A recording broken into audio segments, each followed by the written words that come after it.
Hello, I'm Neil Lazarus from awesomeseminars.com. Welcome back to the program. Today we are dissecting a geopolitical earthquake.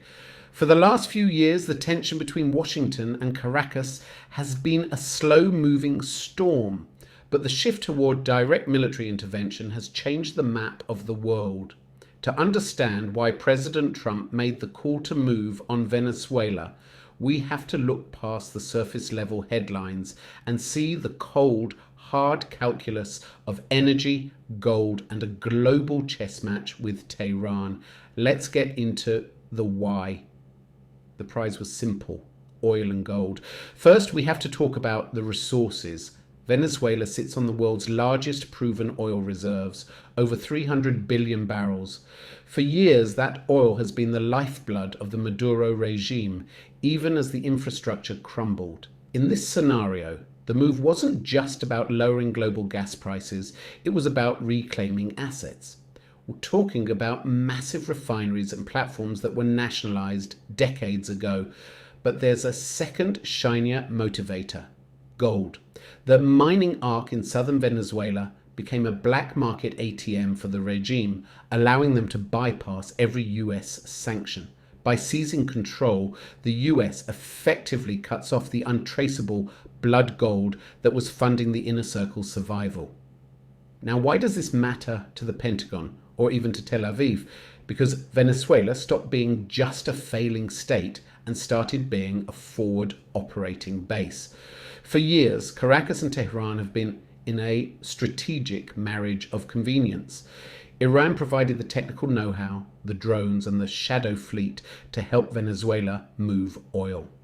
In exchange, Venezuela gave Iran a foothold in the Western Hemisphere.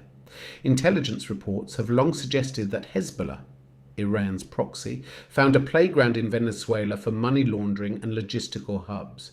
By toppling the regime, Trump is effectively evicting Iran from the Americas. It's a massive blow to Tehran's ability to project power near US shores. Finally, we have to look at the philosophy driving this.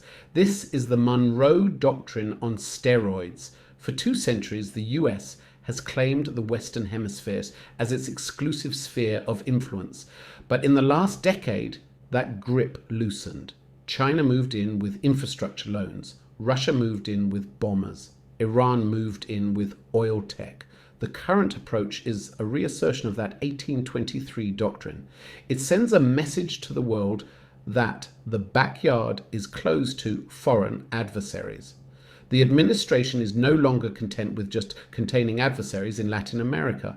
They are actively removing them. It is a return to gunboat diplomacy, where the threat of a carrier strike group is the primary tool of negotiation. The official word from Washington is that they will oversee a transition to democracy. But history tells us that entering a country is the easy part. The question now is, what happens when the vacuum left by Maduro starts to pull in the rest of the region? I'm Neil Lazarus from awesomeseminars.com, and this has been our deep dive into the Venezuelan crisis.